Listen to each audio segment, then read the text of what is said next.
Sorry, Clutch. We're live. I did not set that up correctly. There was supposed to be a theme song before this, guys. We are live. Clutch, I apologize for the confusion. If you are confused or if you have a pre-ritual, you can go ahead and do that. You can mute yourself and do your pre-ritual. I usually have a pre-ritual too, but I'm not going to be able to do it. But we're here live talking wrestling. Very clunky introduction. I apologize for that. But you know what? Sometimes when you're live, you're live. You know, sometimes when you're wrestling or you're watching a wrestling show, you might see a botch. You might see LA Knight botch his top rope move week after week after week, but he still tries it. That's kind of what we just did over here. So apologize for that. Is that a shot at Mr. LA Knight? Was that an unneeded shot, Clutch? That was just an unnecessary stray that he caught. I mean, it happens, man. It's been a confusing week for me. We have some guy named Bam that I never heard of break Kobe Bryant's record. We've had free agents. We've had trades happen and not happen. We've had wrestling. We've had 1,000 masked men in a ring playing Ring Around the Rosie for some reason. It's been such a weird week, but we're here to break it all down with you tonight. Let's start with Raw. Let's start with Seth freaking Rollins in the do-si-do, whatever that was, with all of his people from his wrestling school. I'm assuming that's who they were. What'd you think about that segment? Adam Pearce opening up, playing that real life manager role of like, I'm pissed at Seth. He shouldn't be doing this. And then he calls him out, and then we get what we got. What'd you think about that segment? It's for me the fact that they did the whole masked man shuffle twice that had me laughing. Because the first one, I'm like, okay, they want to do confusion so they don't see Seth coming or whatever. But then they did it again. I was like, yeah, that's hilarious. It was just funny. I wouldn't say it sucked. I wouldn't say it was great. It was just funny to me. Yeah. No, to piggyback on that, like I understand. Okay, so the reason why they did it in the beginning was to show fans, to show people that, hey, look, Seth could be hidden this way. So when Adam Pearce came out and did the whole spiel of, this isn't safe, you're not cleared to wrestle, what happens when they do get a hold of you? Then Seth can then be Batman and have all of his people run around him, and now he just disappears. They had to show you that he could do that first before he did it. Because imagine if he did that. First off, imagine if they just did that angle where he does come out in the mask, reveals himself. You don't see the people. We don't see anybody. And then Adam Pearce does his thing and yada, yada, yada. Logan Paul comes out. Like everything plays out. And then all the masked men come in and do the whole Cyclone, do-si-do, switcheroo thing. That would have been effective. Yeah, I agree. Because it was so comedy at first. Okay. When and again, this wasn't bad, this wasn't good, this was just funny. It was. To me, it was like a comedy skit. When they all came out at first and they went around the ring and they were doing their little like, I'm a teenage mutant ninja turtle bad guy. I'm moving like this. And they're doing this with the ring. And like it looks so silly where you don't do that if you're like a bad guy and you're going to pick a fight. You just walk up to the ring and you intimidate. You don't ninja move it around. I just thought the whole thing was silly. You're right. You nailed it. Wasn't bad, wasn't good. It was funny. That's it. Funny. But what do you think about though the dynamics? So we're definitely getting Logan Paul versus Seth Rollins, assuming things don't change, but that has to be the match. I think. I was so sure last week because they had a thing with Theory and Logan with the Usos. I was like, okay, that's the WrestleMania match. And then that would mean that maybe Braun is ahead of schedule. Maybe he'll be back for WrestleMania, and they're just killing time until he is, and then we can have Braun and Seth. I would still be leaning in that direction, but it's more of I was like an 80-20 on that, and I probably dropped to a 60-40. So I just don't want to see Seth and Logan at WrestleMania because they already did it, and they already did it at WrestleMania. So yeah. I wouldn't want to see it. I wouldn't want to see it either. I threw it out there. Seth challenges Brock Lesnar because his real enemy is Paul Heyman, not Logan Paul, not Austin Theory. His main villain. I mean, it would be Braun Breaker, but it isn't. It is Paul Heyman. He's the Vision. He is the leader of the Vision, the de facto leader since everybody's hurt. Like that's so. I would assume him challenging, but the whole thing with Brock wouldn't make sense.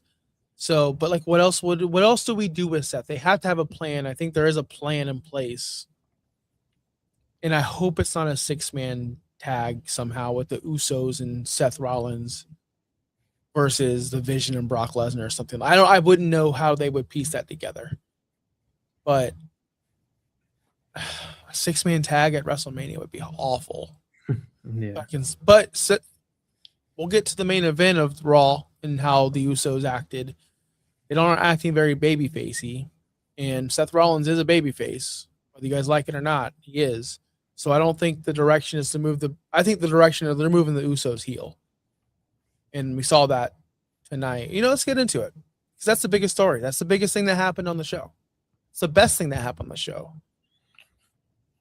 After the Usos cleared out the ring of the Vision, did their dance, LA Knight was in the ring. They were celebrating their clear out.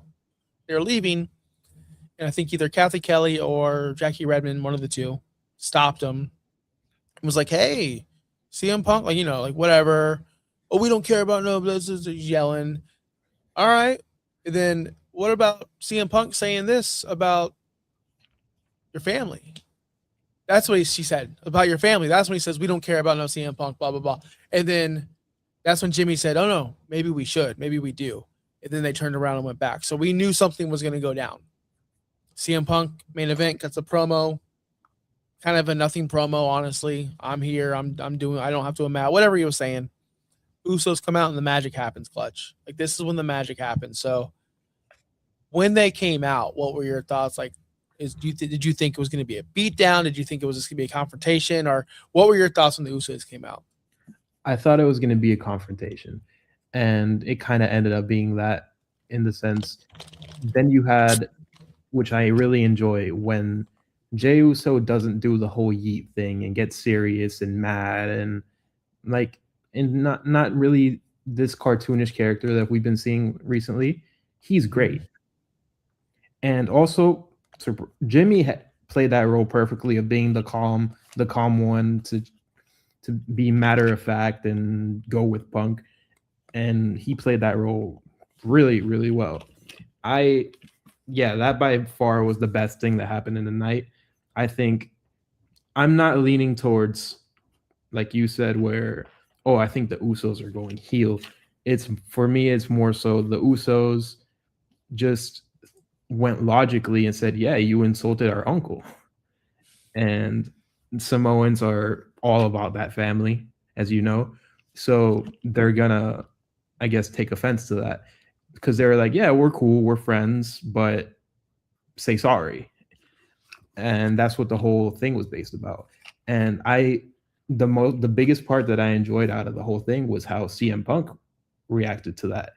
He's like, Roman never said sorry when he did all those things and said, because he also did the thing with Cody when Roman was talking about Dusty and things like that. He's like, yeah, he never said sorry about that. And I liked how they brought that back because it makes sense. It's like, everybody's mad at me for saying this about his dad, but no, Roman does this thing all the time and nobody says anything to him. So I like the logic that went there. And I found it pretty interesting how when he got hit and was down on the ground, he just looked over and smiled like he was kind of manipulating this into happening. So I think there's layers to this, and seeing not the clean-cut babyface CM Punk, and you can see that little edge that he has to him, is the best kind of CM Punk. Yeah, I was going to say, I think, because the fans are going to decide who's heel and who's face. Yeah. That's what's going to happen here. We're going to get a Rock Hogan-like reaction, I think, at WrestleMania. I think this is going to be huge. I think this is going to be one of those matches we look back at for years because, honestly, this is the biggest match that could be had in 2026 and probably the past couple of years. I think this match is bigger than Cody and Roman, to me. Anyone could think differently. That's okay. I just think this is a bigger match. Means more. Roman's chasing, which is nice to see. CM Punk is the babyface champion, but he's a good babyface champion, is he could turn the edge on. He can be a prick. He even said it last night. I didn't expect this reaction. Him not backing down to the Usos, that shows that he's a defiant babyface. That's something, you know, I'm gonna say this, and you might not agree with this, and or the people watching might not, but him bringing up Roman about him never apologizing, to me, that's a heel thing to say. You're the babyface. You're supposed to take accountability. Roman may not apologize, but you know what? You guys are my buddies, and I love you guys, and I respect you. You've always been.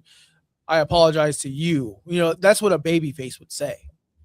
He's not playing that right now because I think that they're still playing the role of who are the fans going to get behind. Let's make them both tweeners right now because that's the most interesting story. Is they're both very good, very evil. They could do both roles at the same time, and they're two of the best in the business that are doing it right now. I don't know where this goes though. I don't know where the Usos are going to fall in line in the entire storyline with Roman and the match, if it even takes place. Because last time I checked, wasn't Roman still upset with his cousins? Yeah. Yeah. So nothing brings family together like drama. So I guess I'm just looking forward to this because you're right. This is the Jey Uso we like. This is the Jey Uso that got over, by the way. That's the biggest thing, man. The things that get people over, like I'm going to tell you right now, the "you are cursed" thing, I don't like it already. I already don't like it. Because in AEW or whenever he was doing it on the internet when I saw it, it was just more organic. Now it's like, oh, he does this curse thing, so we have to do the "you are cursed." I don't know. Now with the whole Jey Uso thing, he was over because of this promo, because of this style of acting, because of this style of performing, I should say, not acting, performing. And then he went to cartoon Eat Boy, and then people rejected that because we wanted this Jey Uso who got over. Can you agree with that? Yeah, I mean, with Jey, I don't think there's a problem with Jey doing Yeet and all that stuff. The problem is them making Yeet the entire character. It's okay that he uses it because before that, Jimmy was doing it and all that, so it's not an issue. And if they want to make it a catchphrase or whatever, cool, but not make it the entire thing where it's like Yeet, Yeet, run it back theme song in the middle of a Royal Rumble or Elimination Chamber. So yeah, that's more how I see it. Also with like you said with Danhausen, "You are cursed" is cool. Like he can use it, but when they make that the entire thing where you can hear it in the theme song, where you can do all that, then it loses a little. It becomes more cartoonish, like you said.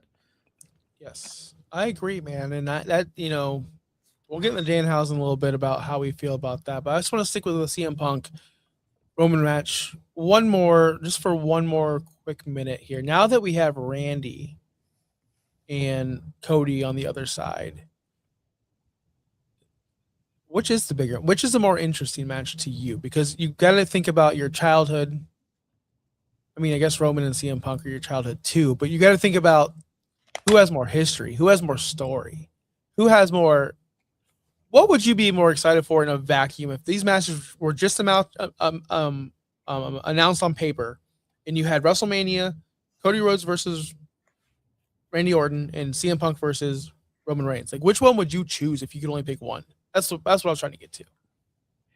I think I would still pick Roman and Punk because yes, I have to. Like I grew up on Randy and when they did Legacy with DiBiase and Cody, and there's a story there, and it's definitely going to be a big thing.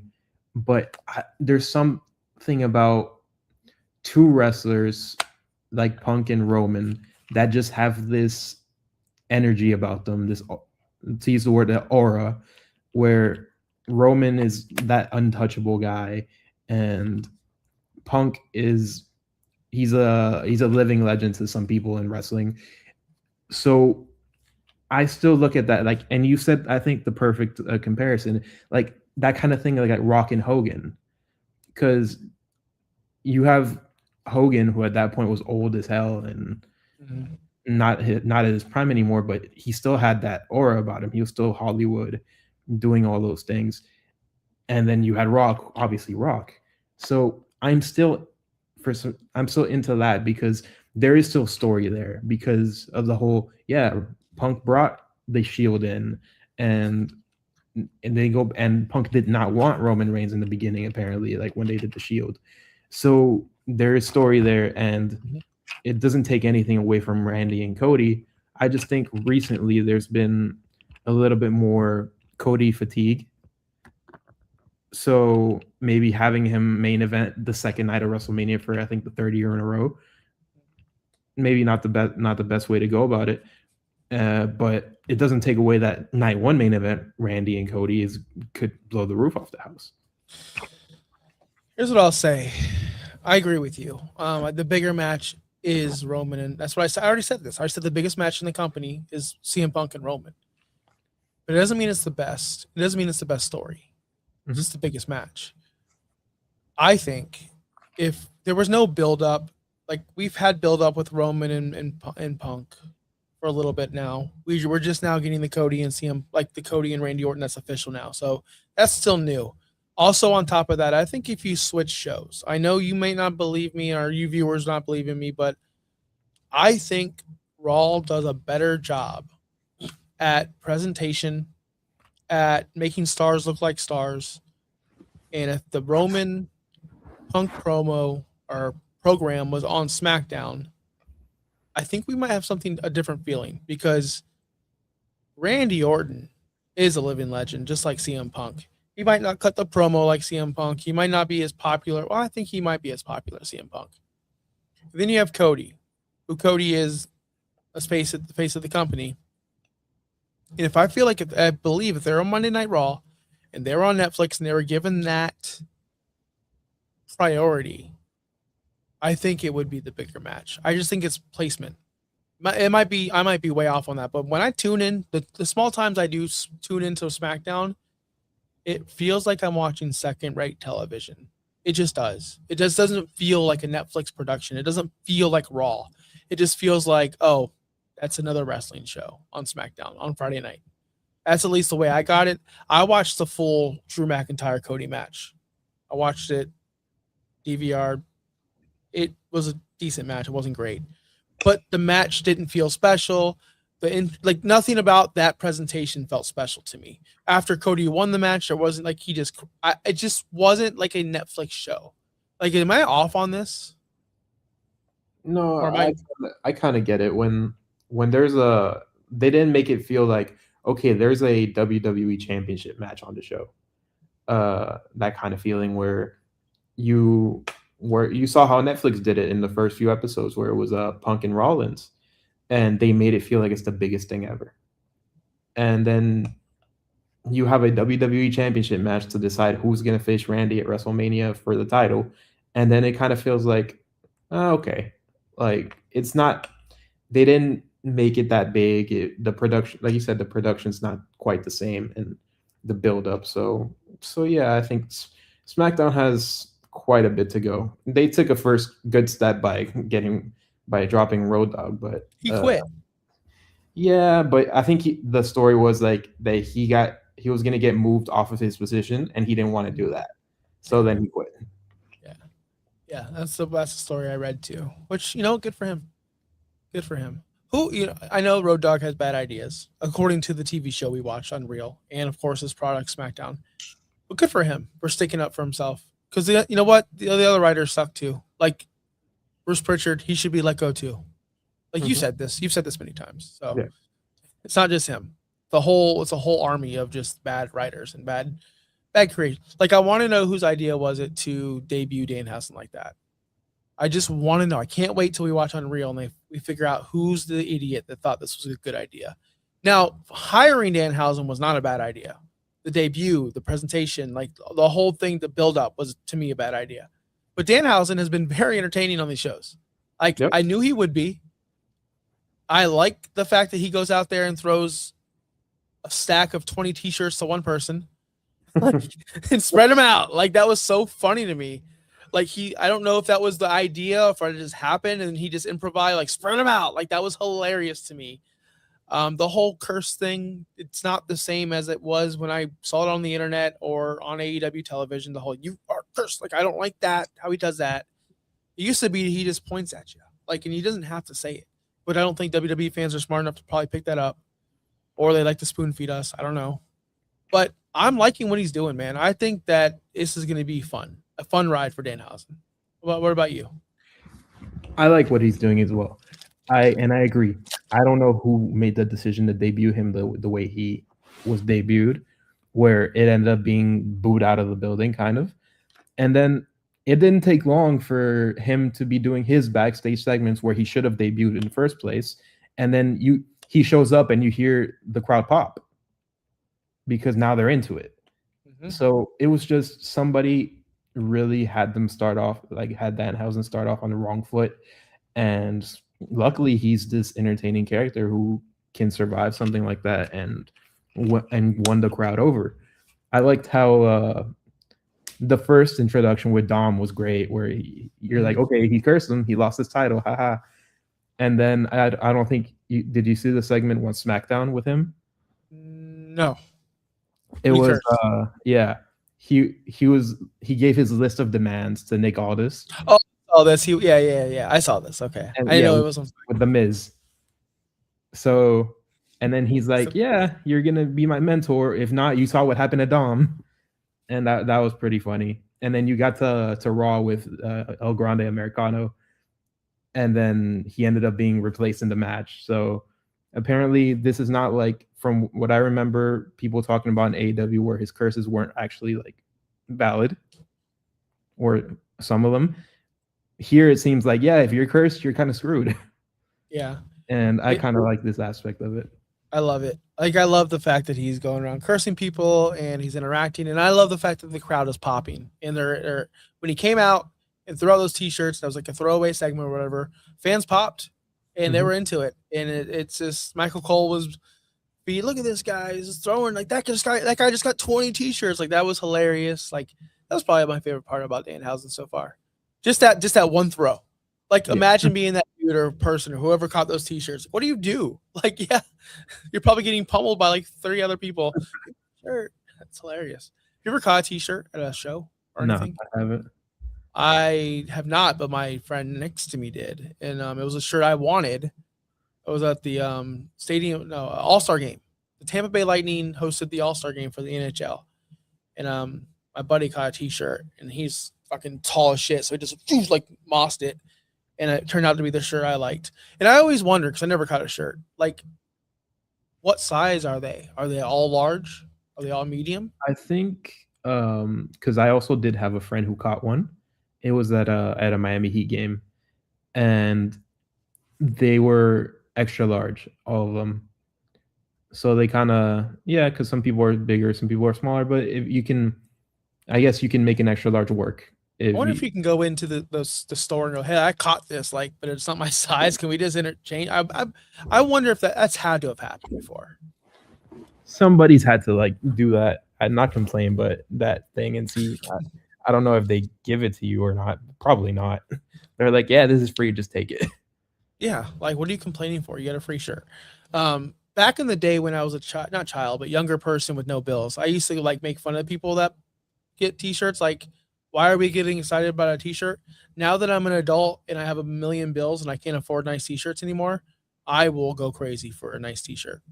Just throwing it out there. I don't know if you've gotten that point in your career yet or your life yet, Clutch. Oh no, I would go crazy for a T-shirt. You would? Yeah. Hell yeah. That's right. Right on, man. I love T-shirts, but no, I don't ever catch them. Where we sit, we don't catch T-shirts. I remember being at the Stadium Series Lightning game just a couple months ago or a month ago. We're in a 300 level, bro. We're at the very top, and they're like, T-shirts. I'm like, yeah, okay. What kind of cannon do you have that's going to make it to the second level, much less the third level, bro? Why are we all standing up? Anyway, where are we at? Danhausen. Let's move on to who he cursed last week. Dominic Mysterio. We had the turn. It felt like this turn has been leading up for years, like literal years. It happened, and it happened the way I think it should have happened. And I am enjoying it. I liked it. And I was actually shocked that JD McDonough did what he did.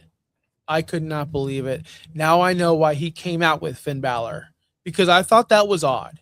He was in the back with Liv and Raquel and Dom when Dom was like, "Where's Finn at? Where's he been at? I'm gonna go call him out." And then JD was there. Do you want us out there? Of course I want you guys out there. That's what Liv asked. But JD didn't come out with the Judgment Day. And I'm like, where the hell did JD go? Did he go find Finn? Anyway, Finn and JD came out together. And I'm like, I should have known there that that's why they did it, so the turn could be more effective. So how do you think the segment went?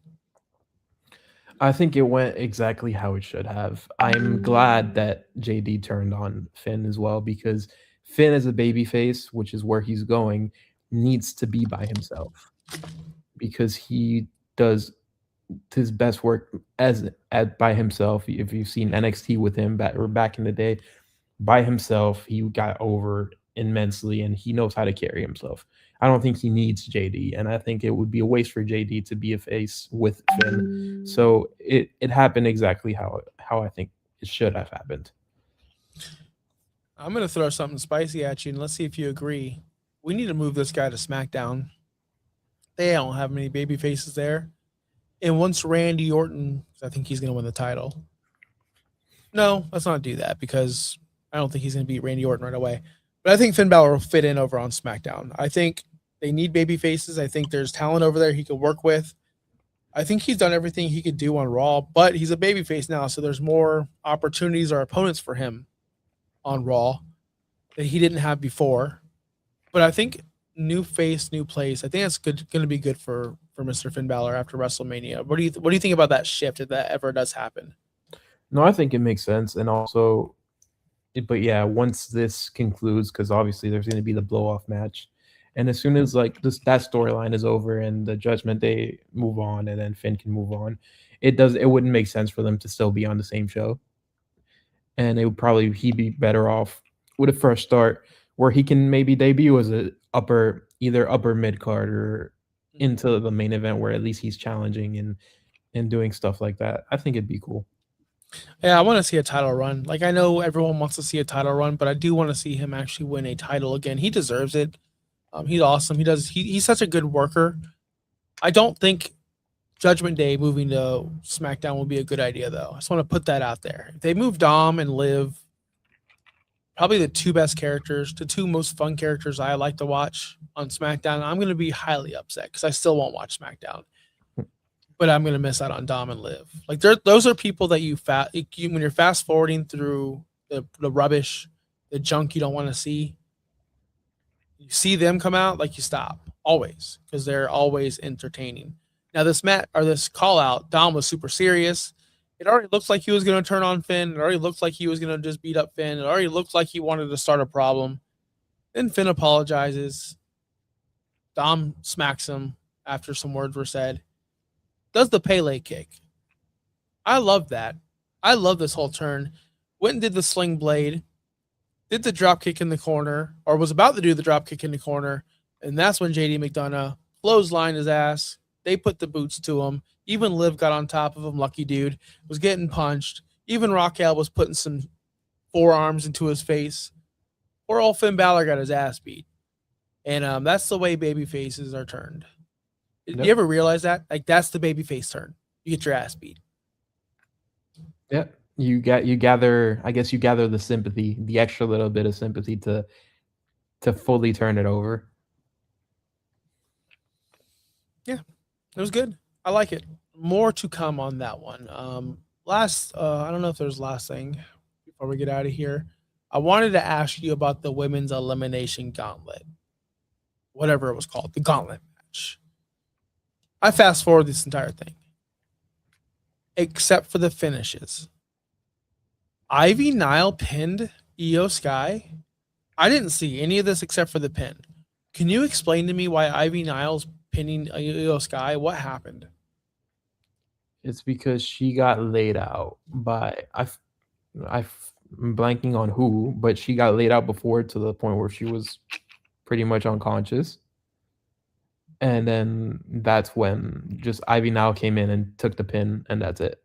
Okay, so it's just like I come because I know she lost to Bayley. I think the next round, I think, or maybe Asuka. I don't know.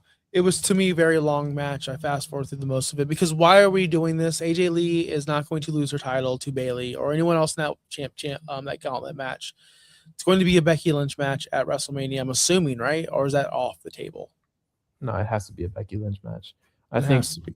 yeah, I think they did that gauntlet because I mean, in one of the promos, I think AJ said, "Oh, this I want to face all these women and whatever," and then they have a I think Bailey and AJ have a good friendship with Punk and all of them, so it's more of a yeah, let's have this moment for them, and I don't mind it because Yeah. when I saw Bailey was in this match, I was like, yeah, it's probably gonna be Bailey, so I don't mind it.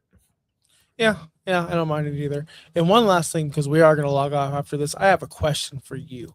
Okay. Because Brock Lesnar, and this is, no, we'll do two more because I want to ask you a football question. Brock Lesnar is going to be back on Raw next week. Do we get his challenger? And if we do, officially predict it right here. I need to know.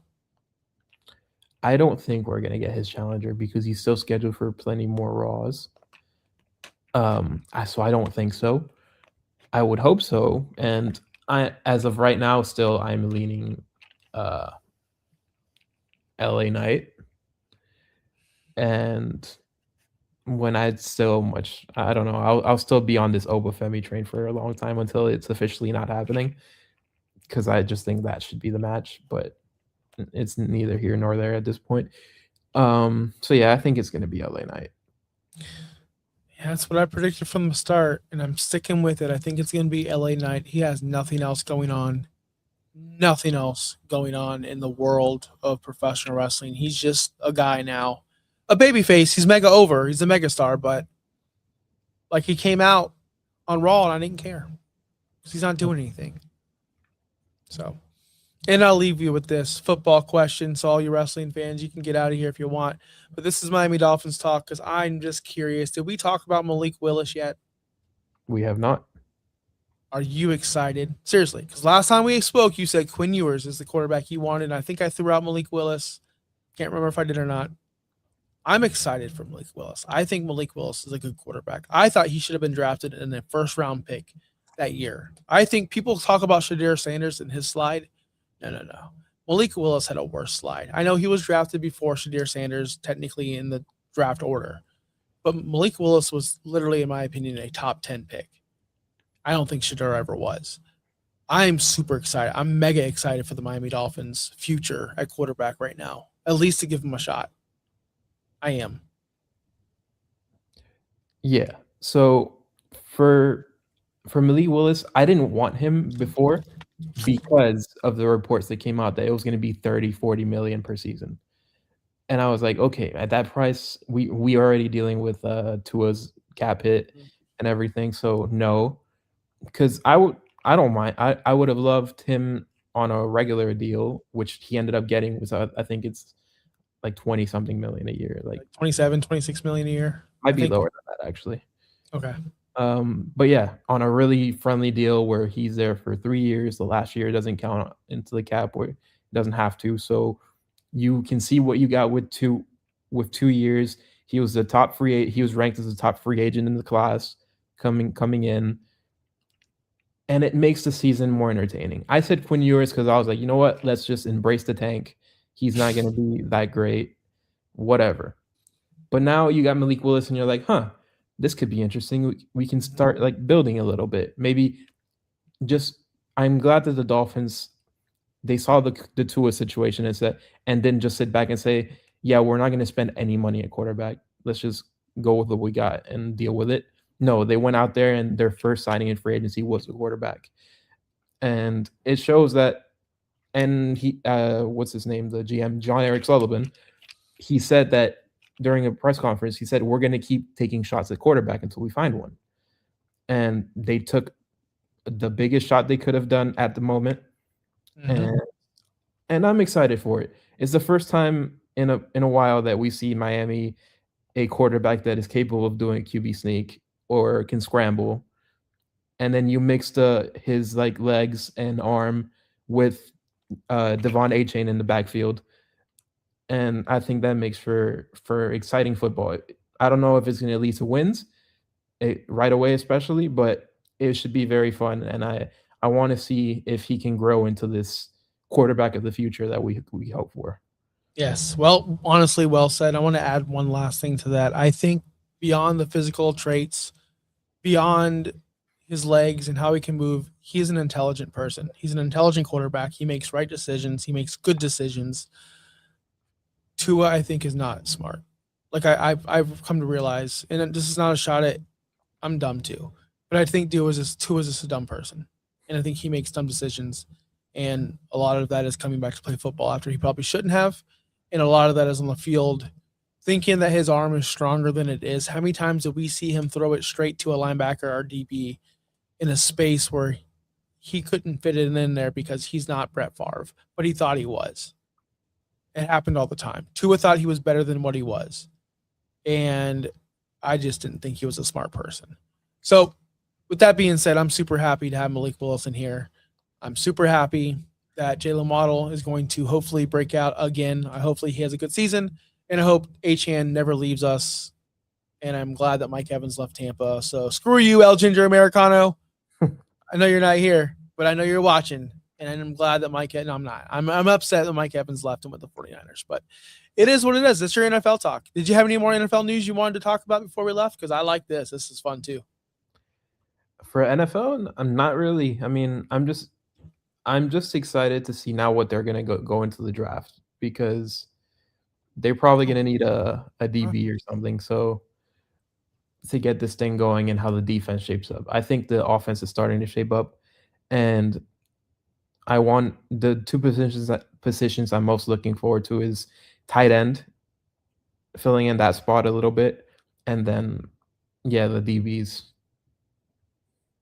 I don't know why I got kicked off there. I have zero idea what just happened. But yes, tight end is a massive hole, and I wish they would have went out and got Isaiah Likely, but I definitely understand. Cap space, money. I understand it all. But man, I was hoping Likely would come to Miami, but I knew that was never going to happen. He was going to follow Harbaugh over to the New York Giants. If you don't know Isaiah Likely, he's going to be a fantasy freaking stud this year. Throwing that out there now, March 12th, 2026. Mark my words, he's going to be a top 5 tight end in 2026. And I'm upset that we didn't get him. But anyway, that's it. Saturday,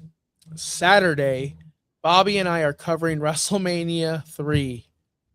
We covered WrestleMania 1 and 2 last week in one show. And let me tell you something, Clutch. We all forget how amazing Roddy Piper truly was. We forget that he was the MVP of not only WrestleMania 1, but WrestleMania 2. We forget how good Mean Gene Okerlund was. We forget how good Gorilla Monsoon is on commentary. Dude, I had a blast watching these shows. The wrestling was 1985, 1986. When you got to see someone like Ricky Steamboat in a match, it was refreshing because he was different.